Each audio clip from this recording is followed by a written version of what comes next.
Ассалаумағалейкум қазақ елі, сіздермен бірге жаңа Қазақстан, өзіміздің әдеттегі құрамымызда дос көші, Біржан Қосанов және мен Расул Жұмалы алдарыңызға шығып, өткен аптаның ең маңызды оқиғаларына Қазақстанның ішінде, Қазақстанның сыртындағы тоқталып өзіміздің ойымызды ортаға салмақпыз. Әрине, өткен аптада бәлкім біздің ішкі өмірімізде, ішкі саясатымызда ең бір елеулі оқиға қоғамда, әлеуметтік желілерде өте белсенді талқыланып жатқан бұл ұлттық кеңестің келесі отырысы, 5-ші отырысы осымен. Мен өз басым оған осы кеңестің мүшесі ретінде кеше қатыстым. Онлайн режимде өткен осы жиындағы ең негізгі мәлімдемені мемлекет басшысы Қасым-Жомарт Тоқаев жасады. Енді көңілге қонатыны жалпы осы ұлттық кеңес құрылғанда көптеген әңгімелер айтып еді. Осы қайта сол жолда қала ма, қайта бір жаңағыдай формалды ұсыныстармен шектеліп қала ма дегендей дүниелер, бірақ көріп отырғанымыздай бұл кеңес өзінің жұмысын жасап жатыр. Енді үлкенді кішілі кейбір шаруаларды іске асырып жатыр. Олардың өздері нақты бір нәтижелерге ұласып жатқаны бұның өзі меніңше жағымды құбылыс. Енді жоқтан бар жақсы деген тұрғыда, атап айтқанда осы 1,5 жылдың ішінде кеше айтылып жатыр 13 заң жаңадан қабылданған, осы демократизация, либерализация тұрғысынан тағы 9-ы қазір қарау үстінде, бірақ ең негізгі мәселелерді президенттің өзі айтып өтті. Алдыңғы уақытта, алдыңғы кезеңде қандай мәселелерге басымдық берілетіндігі, бұл жерде менің ойымша ең бір көпшілік күткен мәселе жер дауына нүкте қойылған сияқты. Оның енді біржолата шетелдіктерге сатылмайды, шетелдіктерге жалға берілмейді, тіпті шетелдік капиталдың үлесі бар бірлескен кәсіпорындар да осы тізімге енеді, тыйым салынған дегеннің өзі. Адам құқықтары жөніндегі, әлеуметтік көмек көрсету жөніндегі, тұрғын үй мәселелері көпшілікті алаңдатып отырған жақсы дүниелер, жақсы бастамалар көтеріліп жатыр, және бұл жай ғана бастама емес, менің өзімнің байқағаным, енді көпшілік осы ұсыныстардың нақты бір ұйымдастырушылық, қаржылық тетіктермен толықтырылып отырғаны. Мысалы, тұрғын үй дегенде, мынау тек қана Алматы, Шымкент, Астананы санамағанда басқа өңірлерде де осы қаладағы, ауыл аймақтағы тұрғын үйлерді салу, бұның нақты тетіктерін, бұның көздерін анықтау. Қазір мінекей көптеген азаматтар өздерінің зейнетақы жинағындағы бірталай ақшаларды қолданып, ипотекасының кредиттерін жауып жатқандығы. Я болмаса тағы бір ұсыныс, осы ауылды мекенде жергілікті кәсіпкерлер, жергілікті бизнесмендер өздерінің қызметкерлеріне үй салатын болса, сол шығынның жартысын мемлекеттің көтеретіндігі сияқты дүниелер, адам құқықтарына байланысты, жастардың мәселесіне, әсіресе мынау жаман қылықтардан, жаман әдеттерден арылу тұрғысындағы.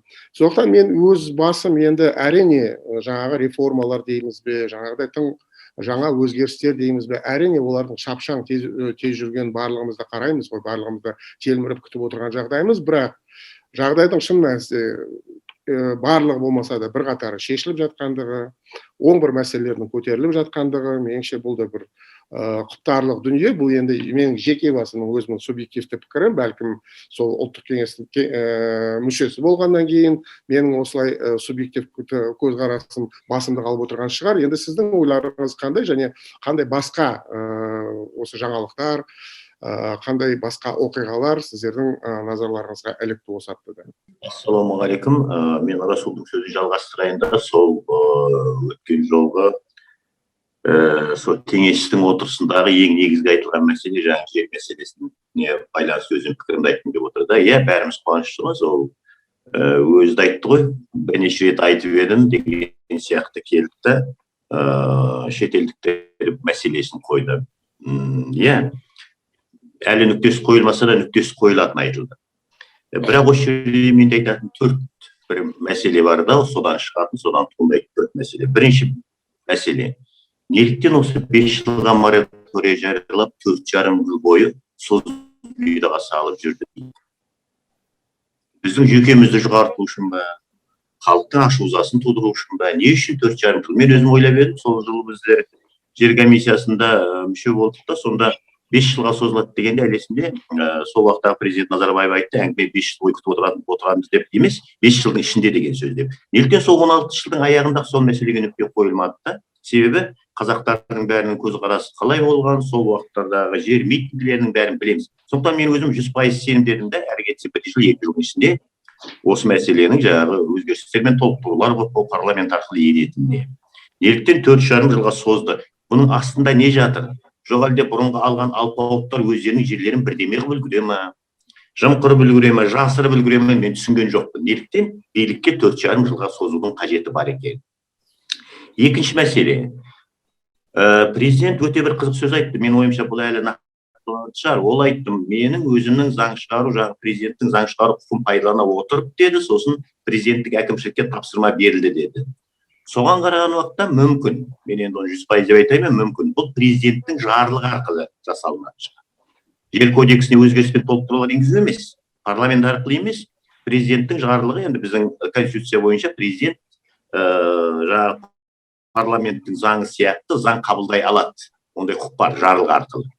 Бірақ ол көп негізде ондай мәселені парламент таратылған уақытта, сондай бір саяси, не дейміз, бір тығырыққа тірелген уақыттарда президент өзінің құқығын қолдана отырып заң шығара алады. Өйткені өмір тоқтап қалмайды ғой. Сондай құқық президентте бар екен рас. Бірақ неліктен парламентке тапсырма беріп, парламент осы жұмысты жүзеге асырмады? Және осы арқылы тағы бір сұрақ туады. Неліктен осы 4,5 жылдың ішінде парламенттің бір депутаты осы екі мәселені парламентке қоймады? Өйткені біздің Қазақстан Республикасы парламенттерінің депутаты деген арнайы заңның ішінде парламенттің кез келген депутаты, кез келген фракция не заң жобасын ұсынылады, не болмаса заңға өзгеріс пен толықтырулар енгізе алады. Ондай құқық бар. Бірақ шындығында 4,5 жыл бірде-бір депутат құқықты қолданған жоқ. Неге? Бұның себебін енді қарапайым халық білмесе де біздер білетін шығармыз. Себебі парламенттің не айтып, не қоятын, не сөйлейтініне жоғарыдан, саптаяққа ас құйып, сабына қарауыл деген сияқты жоғарыдан, білмеймін, президент аппараты ма, жоқ әлде парламенттің басшылары ма қарап отырады да, сендер бүйтіп айтып қоймаңдар, сендер бүйтпеңдер деп. Қысқасы, парламенттің бір нәрсені көтеруіне, бір заң дайындауына билік араласады да. Тоқаев осы мәселені өзінің қолына алған уақытта, менің ойымша парламентті бір ыңғайсыз жағдайға қалдырған сияқты болды да. Неге айтпайды? Парламенттің міндеті әрбір мәселенің өзінің құзыреті бар. Парламенттің құзыреті заң шығару, президенттің құзыреті осы билік жүйелерінің барлық, дейміз, қанаттарын барлық бағыттарына жұмыс істетіп отыру. Сондықтан оны өз басына алған қызық сияқты болды. Үшінші мәселе. Бұл жерде тек қана шетелдік инвесторлар жөнінен шетелдің азаматтарына жер сатылмайды деген айтты да, бір мәселе қалып қойды. Оның алдында ол айтқан Тоқаев ол мәселе жөнінен. Бұл әңгіме жер жалпы сатылмасын деген мәселе көтеріп отыр қазақта. Қазаққа да сатылмасын, жер тауарға айналмасын деген мәселе. Дәл осы кешегі сөзінде неліктен екенін қайдан қазақстандықтар туралы мәселені қосқан жоқ. Мен оны түсінемін, бір жағынан, өйткені барлық қазір көтеріліп жатқан мәселе жер шетелдіктерге сатылып кетпесін, осы мәселеге тосқауыл қояйық деген ғой. Сондықтан тек қана акцентті соған салған шығар. Бірақ менің ойымша, егер заң қабылданатын болса, алғашқы 16 жылы көтерілген ұран не еді бізде? Жер қазақтарға да шетелдіктерге сатылмасын. Екінші көтерілген ұран жер ұзақ мерзімге шетелдік компанияларға берілмесін. Осы екі ұран тұғын негізінде. Сондықтан сол ұранның 75% айтылып та, кешегі сөзде 25% жаңағы жердің мүлдем сатылмау керек, қазаққа да сатылмау керек, неліктен екенін қайдан қалып қойды. Өйткені ол бұрын айтылған шығар. Сондықтан осындай үш мәселе, енді төртінші ең негізгі мәселе. Мен ойландым. Біздің мақсатымыз демократиялық мемлекет құру. Халықтың билігі. Егер президент әр уақыттарда барлық мәселеге араласып соны шешсе, мысалы Қарағандыдағы Октябрь ауданының атын, Алаштың азаматының атын береміз деген уақытта сол оны қолдапты деп бір рет жерден оқып қалдым. Кешіріңіз, ол президенттің прерогативі емес, ол ономастика комиссия. Ойбай, ана жерде мынандай болып жатыр, президент араласып, мынандай жерде. Онда біз супер президенттің еліне қайтып айналамыз. Бәріміз сол адамға қарайтын боламыз. Иә, оның беделі керек, оның беделі. Сол жердегі биліктің бізде түрлері бар ғой, заң шығарушы билік бар, атқарушы билік бар, солардың бәрін жарастырып отырушы азамат президент. Ол өзінің мойнына бәрін ала беретін болса, ертең жерге байланысты мәселені президент өзінің жарлығымен шешетін болса, ертең қазақ тіліне байланысты мәселені Тоқаев өзінің несіне шешетін болса, онда біз тағы да біз тек қана бір хандық, мынау жақсы хан келді ғой деп, иә, бүгін жақсы хан келген шығар. ал ертең жаман хан келсе не болады? Біз тек сол ханның аузына қарауымыз керек па? Сонда парламент қайда? Сонда басқа не дейміз, жаңағы биліктің қанаттары қайда қалады? Сот қайда қалады? Қысқасы, бәрін бір адамға тіреудің қажеті жоқ екенін біз түсінуіміз керек та. Сондықтан президентке бес қоямыз, осы мәселені көтеріп, ренжіп осыған нүкте қою керек деген. Бірақ оның бәрін сол бағытта жұмыс істейтін парламентке тапсыру керек. Менің ойымша парламент осы жерде бір далада қалған сияқты көрінді. Шындығында өздері кінәлі парламент. Осы уақытқа дейін осы мәселені неге қоймады? Қанша азамат жігіттер бар парламент тұтқан? Жоқ әлде олардың аузын байласа айту керек еді. Егер сол уақытта олар парламентке осы мәселені қойғанда, парламенттің мүшелері, депутаттарының қалай дауыс бергенін халық көргенде, проверка на вшивость болады еді. Аналарды ертең халық қарғайды еді. Сен жерді сатыламыз деген уақыттарда тығылып қалдың ғой деп. Сондай деңгейге бір парламенттің депутаты әкелген жоқ. Өкініштісі осы, президент сондықтан өзінің шешуіне тура келіп отыр қазір. Менің ойымша мүмкін президент күткен шығар. Қашан осы парламент осы мәселені көтеремін деп. Мен білмеймін. Қысқасы, бұл мәселеде адамды ойландырады да, себебі біздің ең негізгі мақсатымыз президенттің ең жақсы президент екенін мойындап, соны көрсету емес, біздегі мемлекеттік аппараттың бөлініп, өзінің әрқайсысы өз құзыретінде жұмыс істеу деп ойлаймын. Сондықтан әрине мен де қуаныштымын, жаңағы жер мәселесіне кезінде араластық, өзіміздің ойымызды, пікірімізді ол уақыттарда айттық әрине.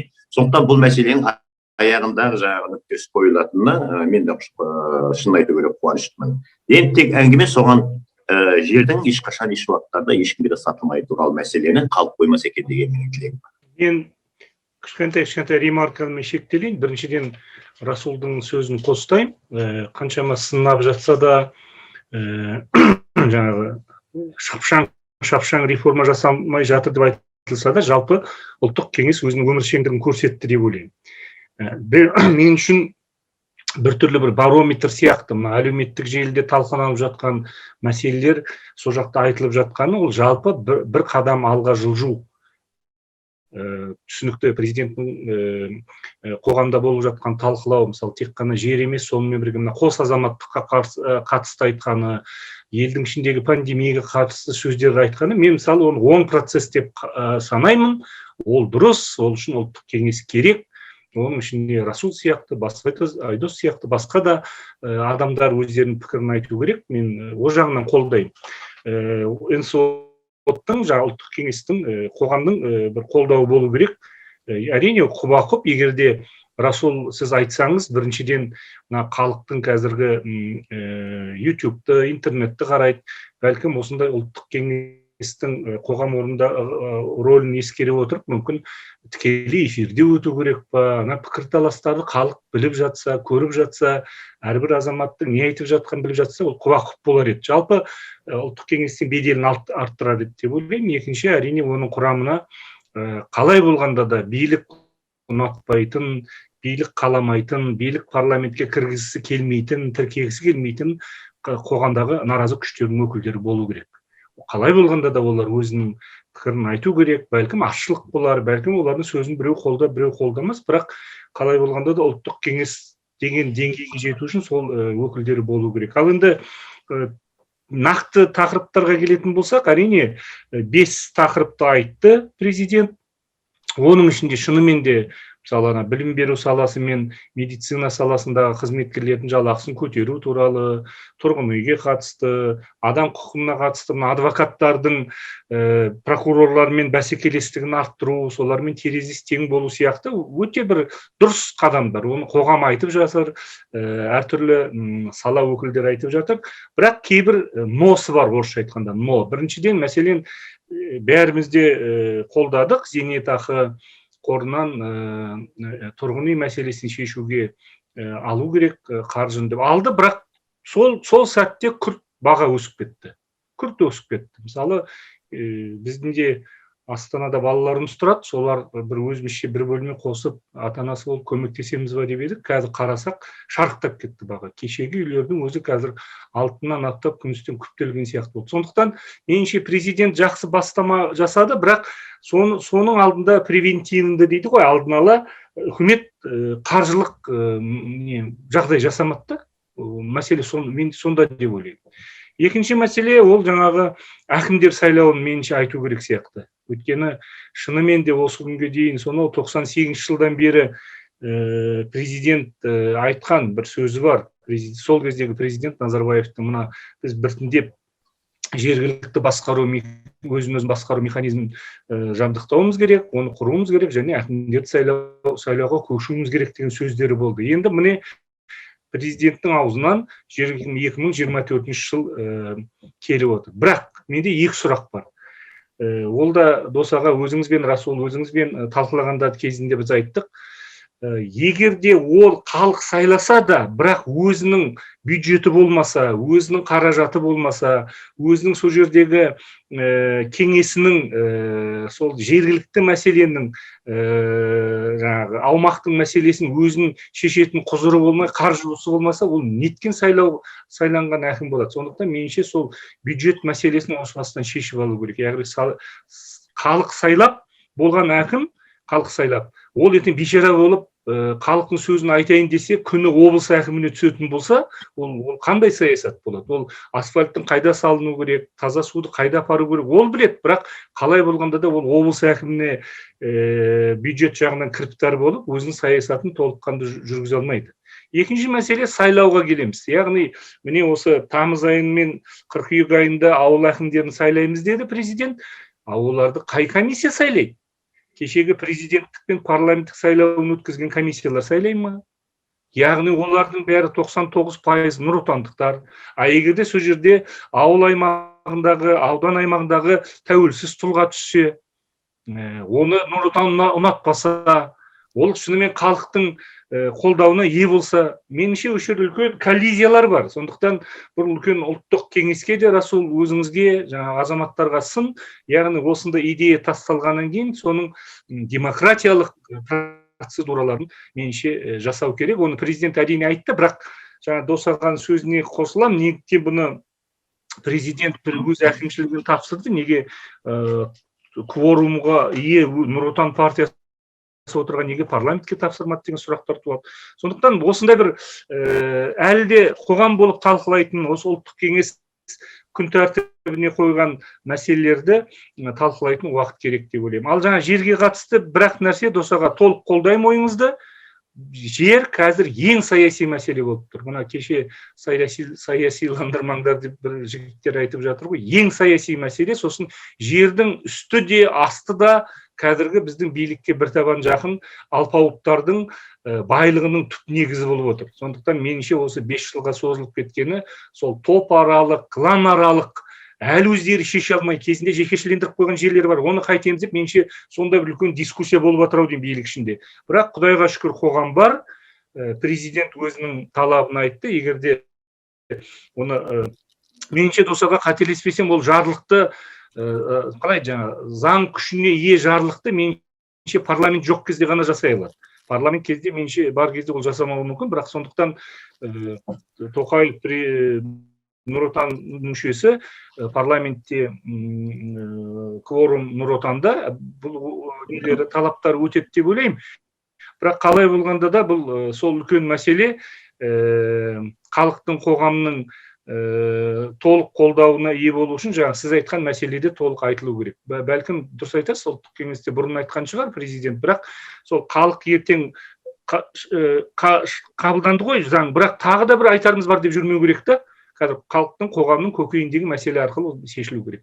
Енді Досаға жаңа сұрақ қойды ғой, неліктен осы 4-4,5 жыл күту керек еді? Саяси жігерді танытып, осыдан 4 жыл бұрын осы мәселені неге қабылдап жібермеді дегендей.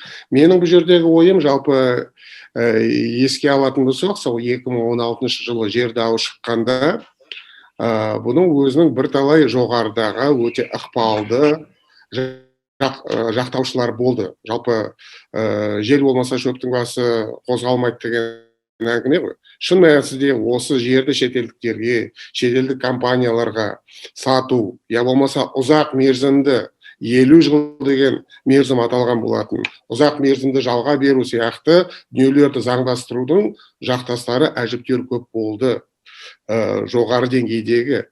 Және содан бері осы тартыс әлі күнге шейін жалғасып келе жатқанын біз көрдік. Біресе мораторий жариялап, біресе бір айналма жолдарын іздеп, қазіргі осы кешегі президенттің жасалған мәлімдемесі меніңше бұл кәдімгідей біздің президенттің ғана емес, патриоттардың ғана емес, жалпы азаматтық қоғамның үлкен жеңісі деп меніңше айтсақ артықшылық болмайды. Себебі сол жерді сату керек, оны қосымша бір актив көзіне айналдыруға болады, бұдан бір пайда көріп қалуға болады деген ұстанымдағы мықты лоббилардың қазір дауысы тарылды. Бұлар жеңіліске ұшырады. Бұлар шегініс тапты деген әңгіме. Шын мәнісінде принципиалды шешім қабылдап отырғаны ол жаңағыдай президенттік заңмен, президенттік жарлықпен, меніңше ол енді екінші көбіне техникалық мәселе. Принцип түрде қазір жасалып отырғаны меніңше маңызды.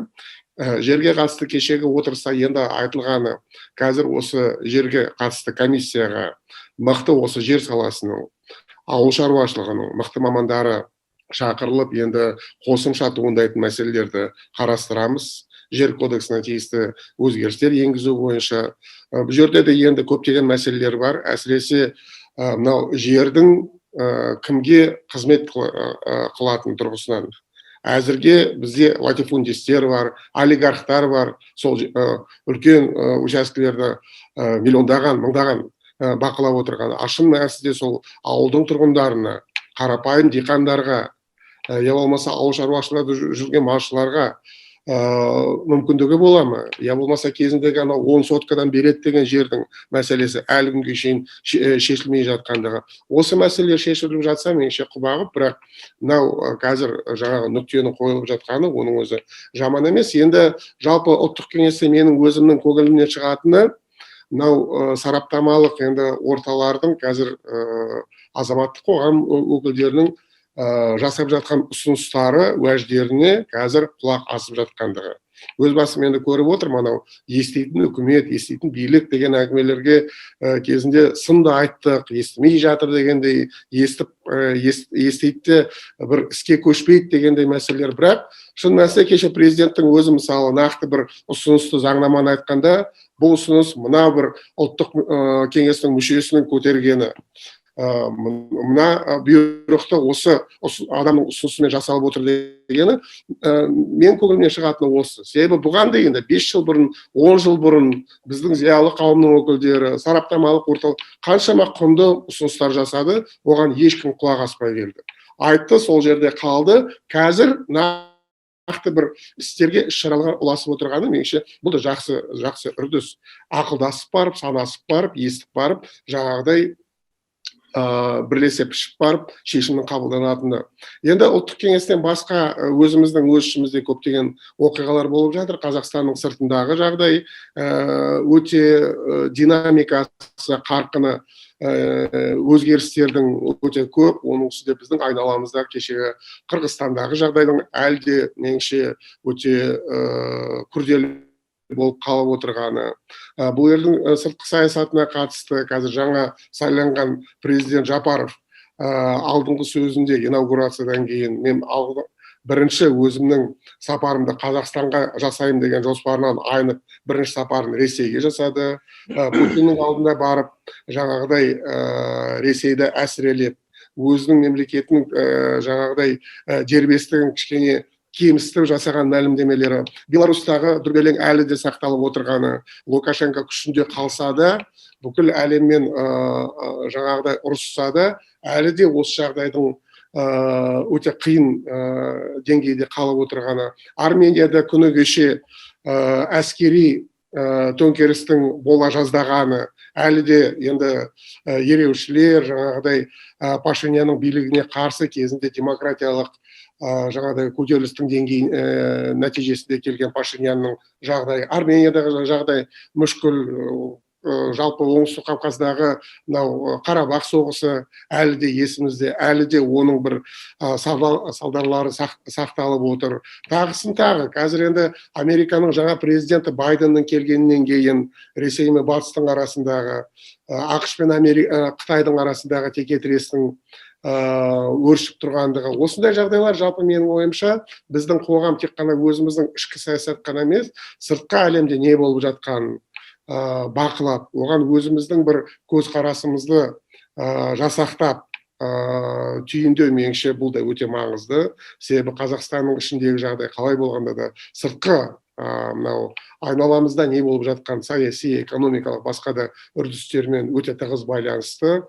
Бұл тұрғыда жақында ғана біздегі мынау сыртқы істер министрінің қосымша бір мәртебеге ие болғаны, премьер-министрдің орынбасары, яғни жалпы бұл сыртқы саясатқа, сыртқы істерге жауап беретін министрдің жоғарылауы, меніңше бұл да оң үрдіс. Жалпы бұл дамыған батыс мемлекеттерінде, мысалы Америка құрама штаттарындағы мемлекеттік хатшы, я болмаса Ұлыбританиядағы Foreign Office'тің басшысы, олар басқа министрлерден, басқа департамент басшыларынан жоғары тұрады.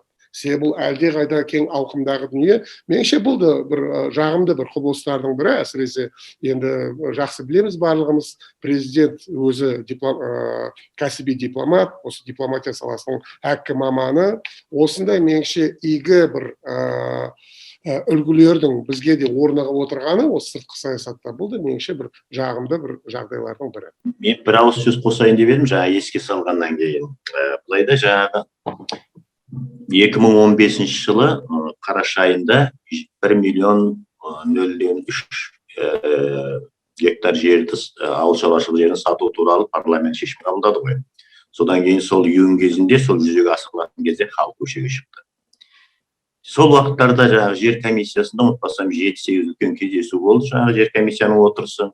Сол уақытта әрбір отырысты енді дайындап әкеліп қояды ғой адамдар, енді жер сатылу керек, үкімет ақымақ па деп бізге айтқан адамдар көп. Жерді сату керек, жер пайдаға аспаса болмайды деп бізге ақыл айтқан адамдар көп болды. Депутаттар жаңа қабылдаған. Енді солардың бәрі не дейді екен? Кім ақымақ? Кім ақылды, кім ақымақ? Мен таңғалып отырмын да. Және сол депутаттар, соған қол қойып жерді сатамыз деген депутаттар әлі отыр ғой.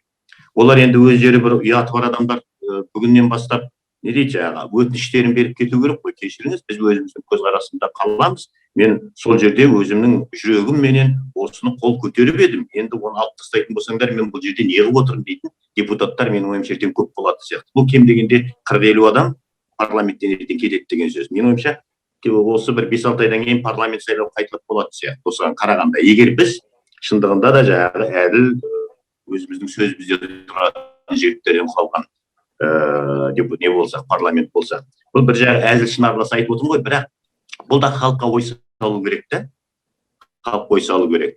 Әр уақыттарда не дейді, шындық кеш болсын, ерте болсын өзінің орнын табады. Мысалы, қазіргі кезінде халықтың көтергеніне билік мойындағысы келмеді.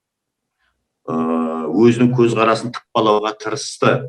Енді қазір айналып келіп, президент өзінің кешегі сөзіне дейін сол көзқарасты, бұрынғы жаңағы не дейміз, жер сатылсын деген көзқарасты қорғап, дәлелдеген ғалымдар, аграриялар, депутаттар, енді олар жұрттың өзіне қалай қарайды? Ең қызығы да. Жер сатылмасын, шетелдіктерге бермесін деп жағылар қайталап айтады. Бізден асырып айтады, сол уақыттарда қарсы болған бізден асырып айтады.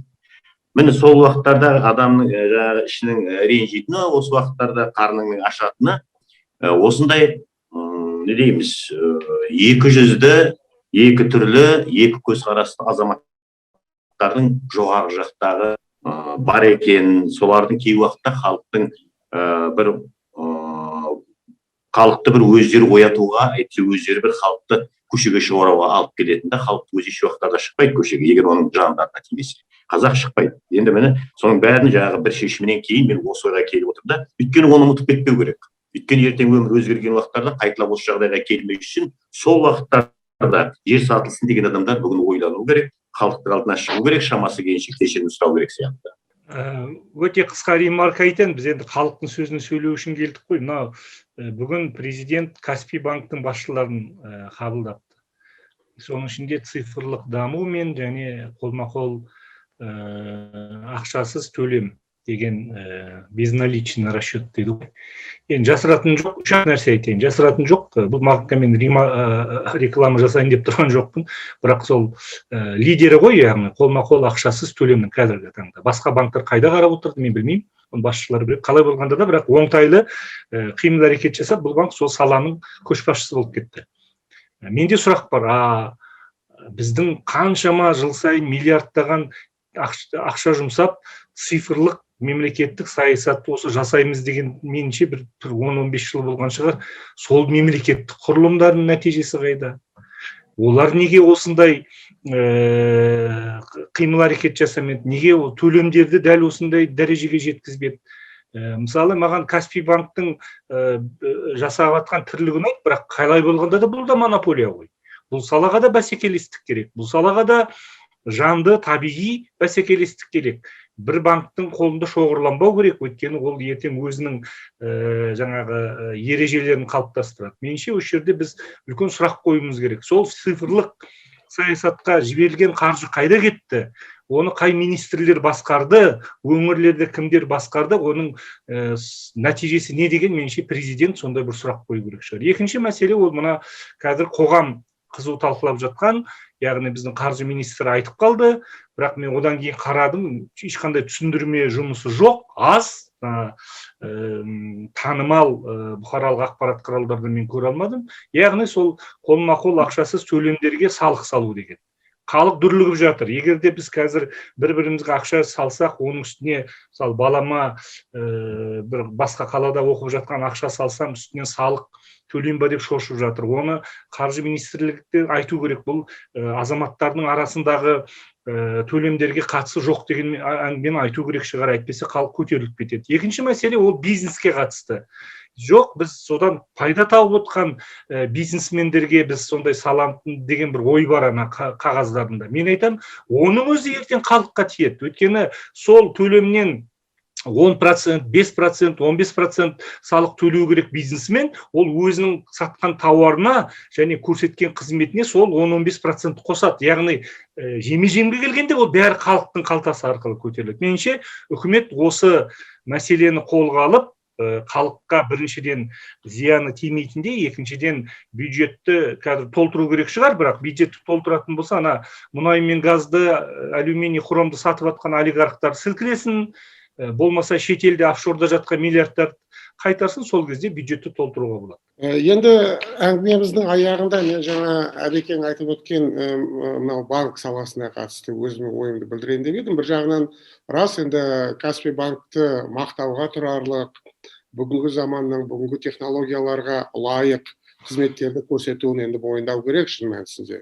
Көптеген жеңілдіктерді жасап жүрген, жаңағыдай онлайн төлемдер, дүкендегі төлемдер, түрлі қызметтер қайта осындай банктың болғаны. Бірақ екінші жағынан ойландыратыны кезінде сол 90-шы жылдардан бері осы Қазақстанның банк қаржы жүйесі ең дамыған, тмдағы ең жетекші деген әңгімелер, біздің осы банкерлеріміздің кезінде шыққаны, қазақ банкерлерінің кезіндегі жаңағы Субханбердин болсын, жаңағы Аблязовтың өзі болсын, басқа да мықты банкерлер, солардың қазір солардан қалған банктер не болды?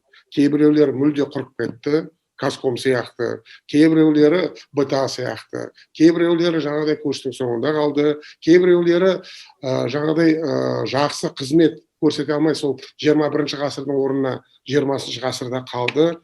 Ал Каспийдің өзіне енді менеджер құрылып отырған қайта шетелдік азаматтар, Ламтадзе болсын, Ким болсын, және осындай қызық дүние өзіміздің енді мықты қаржыгерлеріміз, мықты мамандарымыз бола тұра, көптеген салаларда дәл осылай мұнайды алып қараңыз, көбіне мұнайдың жаңағыдай пайдасын көріп отырған шетелдік компаниялар.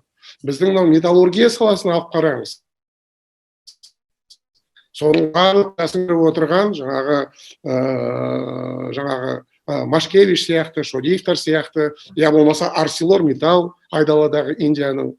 Кез келген сала ең маңызды, ең стратегиялық, тек қана банк саласы ғана емес, осындай дүниеге душар болып отырғанымыз. Бұл қазақта мықты мамандардың жоқтығын білдірмейді. Бірақ неліктен екені, солар бір дүниені бастайтын болса, бір тырнақтың астынан кір іздеу пайда болады. Соларға бір айып салу көбейеді. Я болмаса кезінде Казатомпромды банкрот жағдайынан керемет жетекші компанияның деңгейіне алып келген Мұхтар Жәкішевтің жағдайы не болды? Меніңше бұл ойлантарлық дүние, қолда барда алтынның қадірі жоқ. Неліктен біз өзіміздің менеджерлеріміз, өзіміздің мықты мамандарымызды бағалай алмаймыз? Неліктен олар жаңағыдай жетістікке жетіп жатса, жаңағыдай проблемаларға ұшырайды, я болмаса бизнесін сыртқа шығаруға мәжбүр болады, өздері сыртқа кетуге мәжбүр болады. Меніңше бір өркениеттік тұрғыдан бір ойлантарлық жағдай не болып жатыр, неліктен осылай болды деген. Енді бүгінше уақытымыз осымен тәмамдалып қалды.